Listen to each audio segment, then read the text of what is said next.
And the thing is, because we always raise issue, actually, so they always blame that India killed. And so they put the poster over there that, so the Indian diplomats are the killer of this one. Even the Taranjit Sandhu, actually, so who the ambassador over there in Washington, D.C., you will see his picture, like they are claiming them the killer.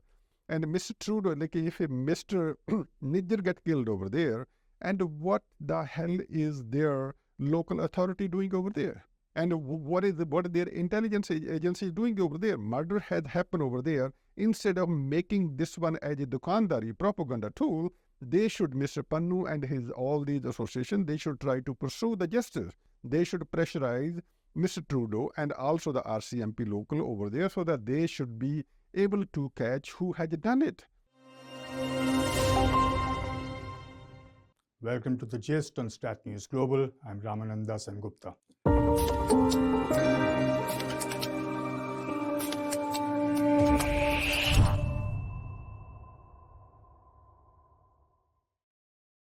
Today we have a very special guest with us in our studio. Is Mr. Sukhi Chahal. He's an IT entrepreneur, a speaker, an activist, and philanthropist, and he's the founder and CEO, as well as the editor-in-chief of the Khalsa Today from San Jose, California. And he has taken time out to talk to us today on all this tamasha, for want of a better word, that's going on in the name of Khalistan. Thank you so much for joining us today, sir. I'm really grateful that you were able to make it. Thank you. Thank you for having me. Sir, let me take it right from the beginning. Khalistan as an issue, I don't think is very relevant for Punjab or people there nowadays. Why is it suddenly surfacing in the West? Why is it a big deal in the US and in Canada and this? As you said, actually, so it's not that much relevant in Punjab because I'm in India for almost a month, and I was in Punjab, and I have spoken to many people on the ground to figure out what's going on, and so I don't see any kind of reality actually, so any kind of support to the Khalistan on ground. But having said that, there are some fringe elements, those who support Khalistan idea, because like the Indian Constitution, actually, they do allow, actually, so you can talk about the Khalistan, but I have not seen any major support for the Khalistan in Punjab, actually, because there's just so many other issues people are concerned about, the drug issue, unemployment issue. These are the main issues which are concerning to the Punjab, not the Khalistan. To answer your question, that why it is becoming so big issue or the relevant issue in the diaspora.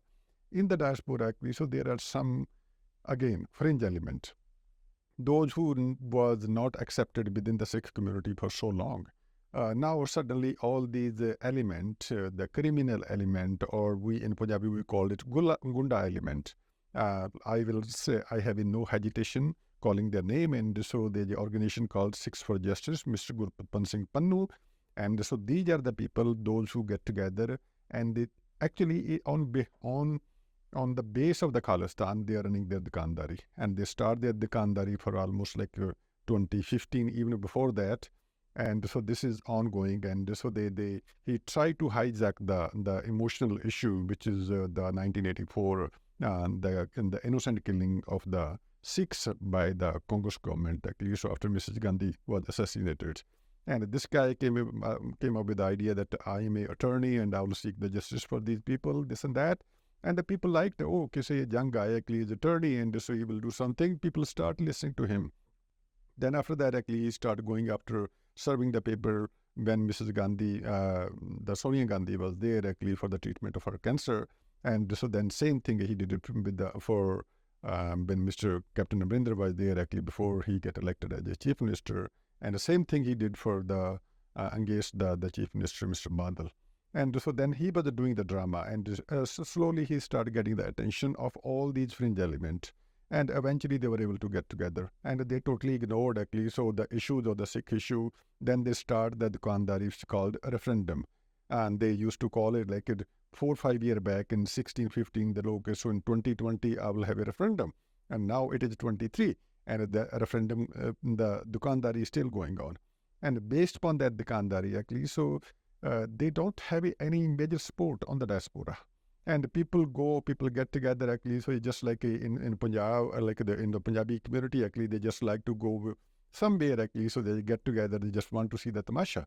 And basically it's a tamasha, But indirectly, during this all, the biggest concern, the people like me and also the mainstream Sikh community, the 99% Sikh community, they are concerned. They are concerned because there is a huge setback and they are hurting the credibility of the Sikh community, which is a matter of concern to us. They don't have any kind of support, and they try to use the Khalistan issue to take over. We call it kabja, to take over some of the prominent gurdwara, and they have done it. And from there, they are also getting the funding, and they are getting the funding from many other sources too. And their activity is very criminal. And they, like the reason I'm going after them, why I'm calling them the criminal element, because this organization, and they had a protest law like a few years back in front of the U.S. Consulate in San Francisco over there, actually. So they abused Mr. Modi, Prime Minister of India, and Mr. Amit Shah ji, and also they call it Partma, Chor hai. So then they also called over there actually. So the Sukhi, my name is Sukhi Chahal, Sukhi sala Chor hai. So being a Sikh, I cannot tolerate that one. So that's the day actually I start. Although my activity, I cannot tolerate any kind of nonsense from anybody against the government of, especially in the India, because I'm not a namak harami. And so like suppose I grew up over here and I got the education and I have everything, this is the land of my gurus, my peers, my fakir, and Hindu Sikh community lives together. So that's why we like to diaspora, like to come back again and again, and we enjoy.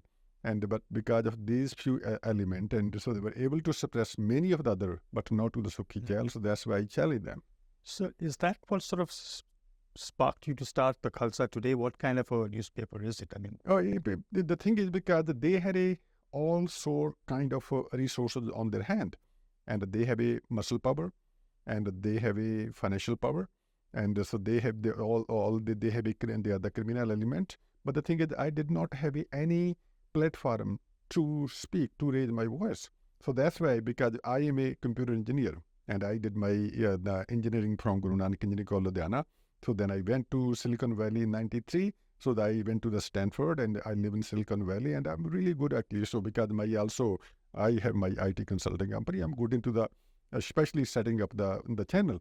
I set up the channel only just to counter the narrative, the wrong narrative which they're trying to build, not against India, but also their narrative is hurting in the long term the Sikhi of Guru Nanak Dev Ji. So that was the whole reason for me to set up, because it was not my full-time job. I did not have any kind of background in the journalism, but I was able to set it up, and so that did very well actually. So the people, I was able to reach out to the people, and throughout the world, you ask any people from the Sikh community, most of the people, they know actually so what I'm doing, and people respect too.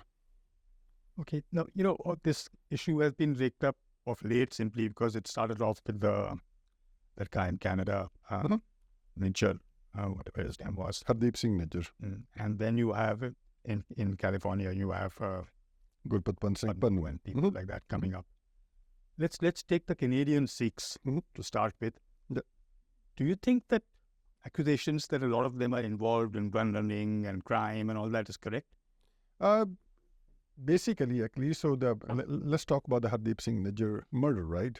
And there are many murders happening, because if you read any newspaper, Vancouver Sun or the Toronto, the Globe over there, actually, so you will find many other people from even unfortunately from the Sikh community or the Punjabi community, and they are involved in lots of gangs and the drugs, because this is not I'm saying, and you can go more 10, like if you had out of 12 most wanted people on the Vancouver PD, and you can go to their website, you'll find many of the people from the Punjab, which is a matter of concern actually, because the Sikhs were the very hard-working community, and we went there, our ancestors went over there for 120 years back. I was coming to that because I think, if Sikhs are involved in things like gun running and drugs and crime, that's against the entire Sikh ethos.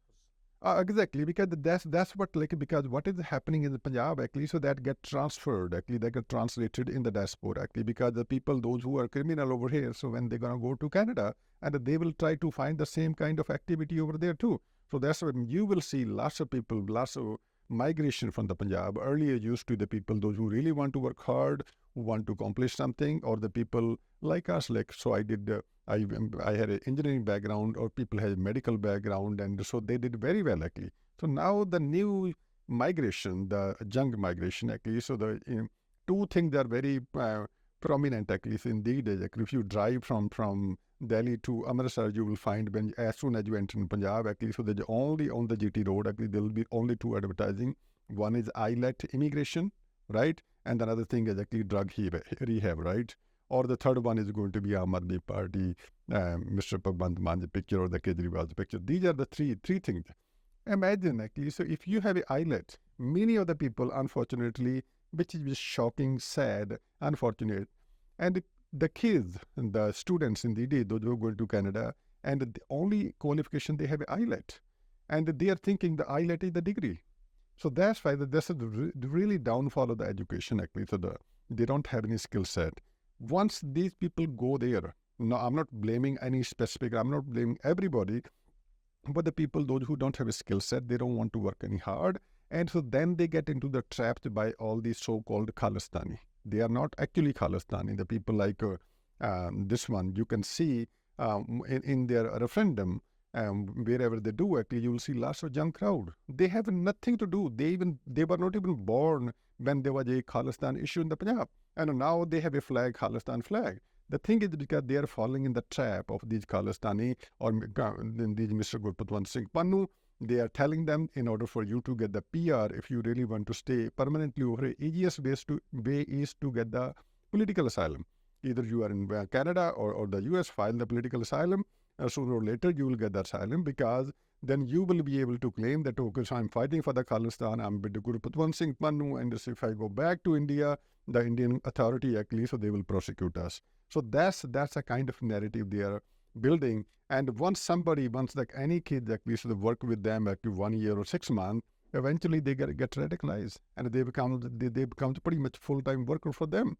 That is the biggest concern to the Sikh community, actually, because the radicalization and building the wrong narrative.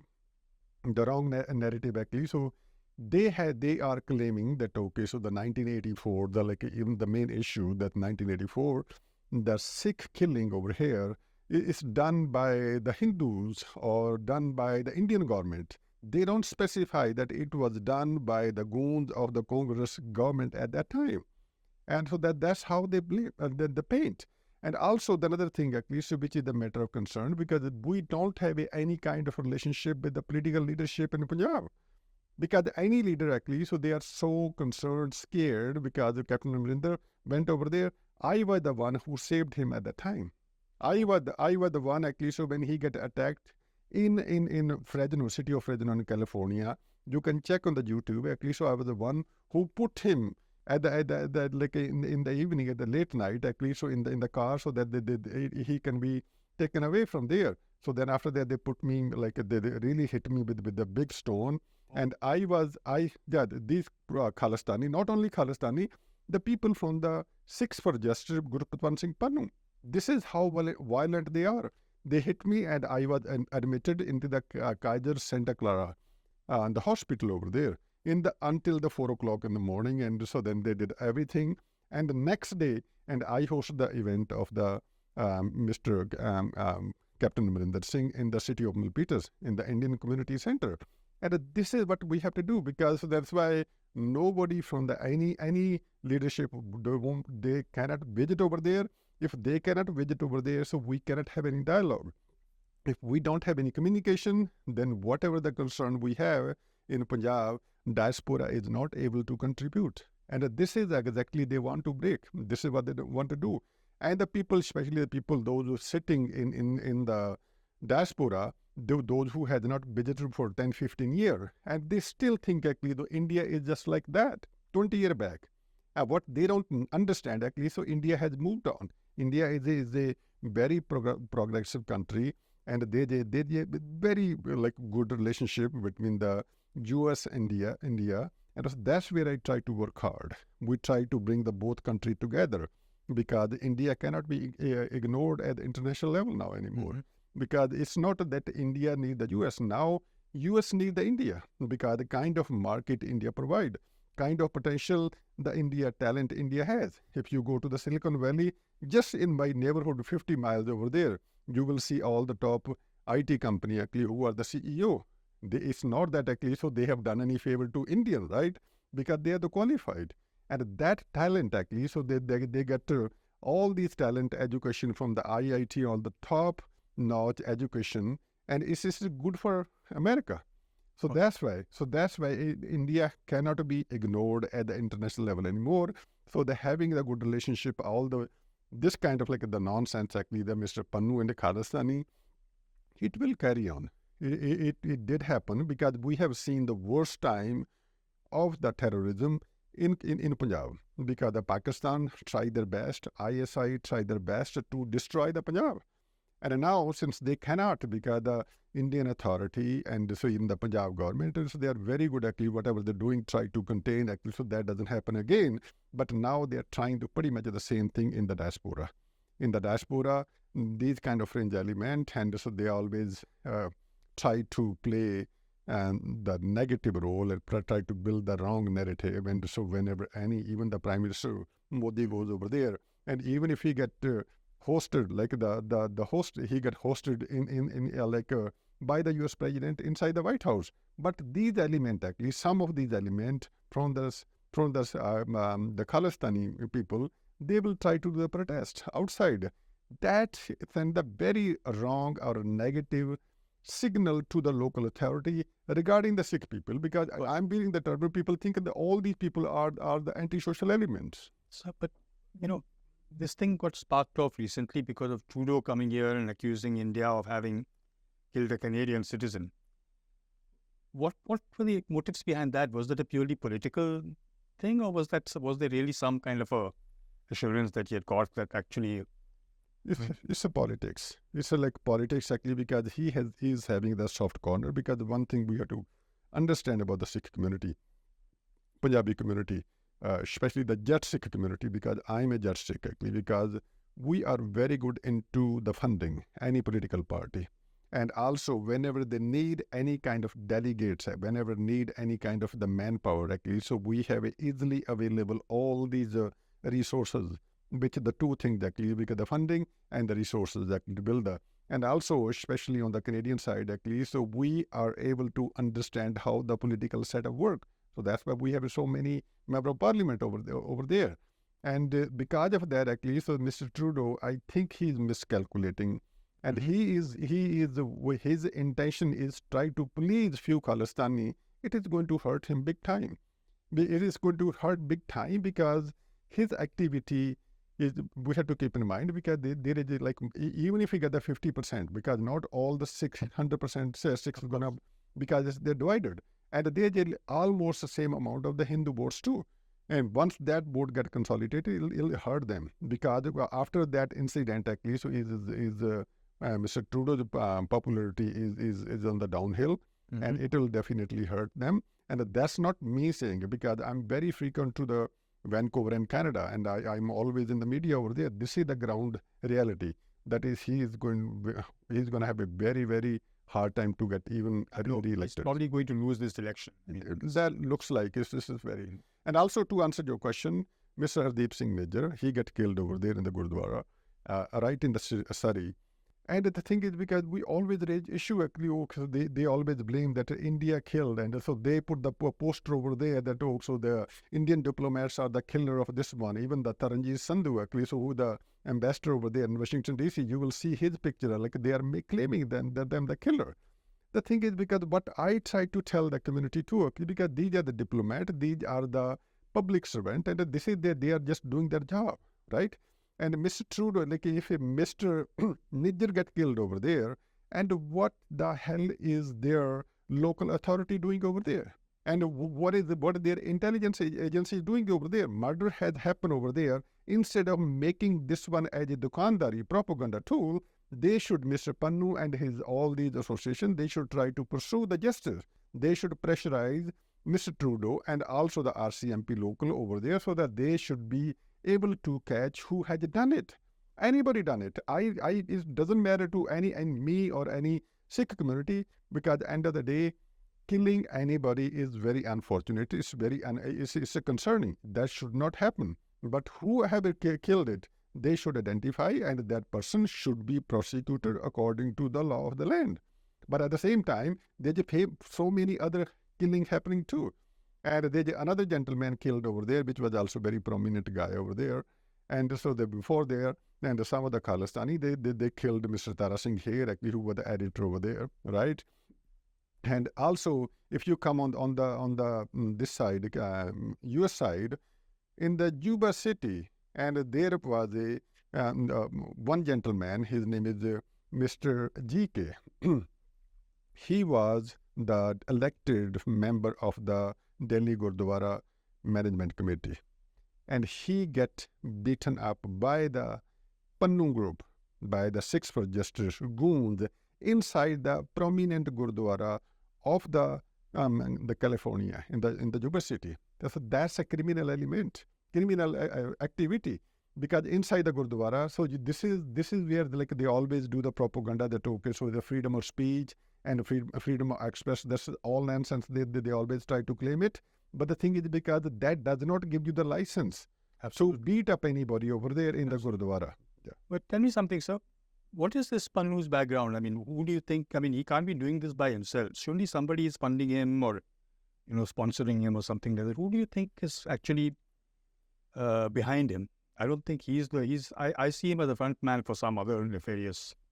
One thing actually, whenever I'm in the media, actually, so that's why they get respect in the public domain. For me, I don't accuse anybody, but this is very clear actually, because any kind of a movement, right? You cannot run for like 6 months or 1 year consistently, and they are doing it for so long, right?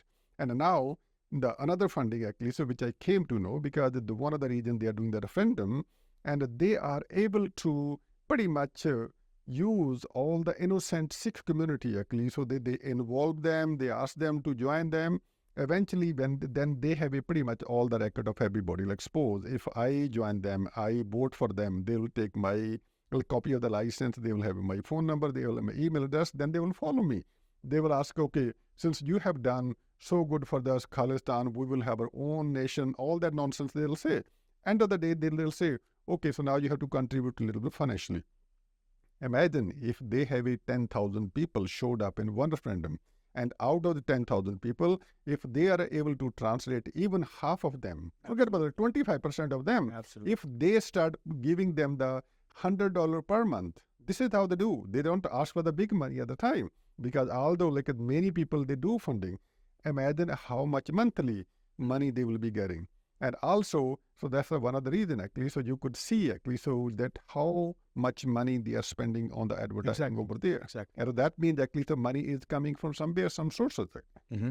So, we could have had this discussion for hours, but we're running out of time a little bit. I'll close into the last question that, very briefly, how do you think, or do you think the Indian government's position on this right now is a correct position, or do you think there's something more that the government should do in order to sort of be specific, at least on specifically regarding Pannu? Regarding Pannu, I think they should pursue actually, because they should also ask okay, before I answer their question, let me remind you. Last month actually, so he issued a statement that on the November 18th actually, no Sikh should travel in the Air India. That's right. And he literally threat actually, because आपकी जान को खतरा हो सकता है. Like that's what he's like. जान को खतरा हो सकता है, आपकी जान को खतरा हो सकता है. Literally, it was a threat. Now, unfortunately, I don't know what is happening on this side, on the India side, that at least because Air India is not a government run airline, right? It is a private airline. It's Tata Airline now, right? And on top of that, actually, because they have placed the 500 planes order, which is close to $100 billion. And out of that $100 billion, $50 billion goes to the US side, actually, because the Boeing is building close to 250. And imagine, actually, so how much business is going to be generated over there. And also on the France side. At least if Mr. Pannu, this nonsense guy, he's issuing the nonsense statements and threatening the airline, what is holding back to the Air India? Why? They have offices over there, they have a staff over there, and they are operating daily flights, multiple flights from there, direct flights. Why they are not filing the lawsuit against them? If they have to do it, at least they should be putting them on the no-fly list for their airline. And once he's on the no-fly list on the Air India, they can ask all the star partner. The star partner is the United, and also star partner is the Air Canada, and also Australian Airline. And you can pretty much see all the five are covered there. Right. And he should be, and also his associated from the subject. They should be. That should be done easily. That's a great idea, sir. Actually, I hope Air India is listening to this. Yeah, but at the same time, so I think that the the Indian government, that they have to pursue, because it is a matter of concern to them. At least national security, at least this kind of a nonsense guy, at least he can get away with all these threats. Tomorrow somebody else will do it. And I think we'll be happy to see him get prosecuted, on the legally prosecuted, that the way he threats, actually the way he is doing all the criminal activity, the way he is pretty much giving the bad like the kind of like the message regarding the Sikh community. And we really actually, so I think he should be prosecuted. Not only he, and all these people, those who are doing any kind of criminal activity, they should be prosecuted according to the law of the land. I think that's a great suggestion. I really hope, it's taken up the way you just suggested it. Unfortunately, we must close with that, Mark. Thank you so much for putting this whole thing into perspective for a lot of our viewers here. Thank you, sir. I look forward to having you again once you're back stateside to have you on our chat once. Sure. Like basically, my aim is in the life, because I'm 50 plus now, and so my kids are grown up, and so I really want to dedicate what is the philosophy of Guru Nanak Dev Ji, because I'm going to travel all over the world. I'm going to go to Australia in a few months. I'm going to go to the Europe. I'm going to knock at the door of every Sikh community, every Punjabi community, that this is not the job of the Indian government. This is our job. This is our issue. This is the issue of my future generation. We have to counter it. Nobody else needs to counter it. Absolutely. It has to come from within. Exactly. Thank you so very much, sir. Thank you. We must conclude. Thank you. And I hope to see you again sometime soon. Sure. That was Mr. Sukhi Chahal talking to us about the Khalistani issue and the latest things about Pannu and how we can deal with the issue. I do hope you enjoyed this show, and I look forward to having you with us again the next time. If you like this particular edition, don't forget to like, share, and subscribe. Till we meet again, this is Ramananda Sengupta signing off.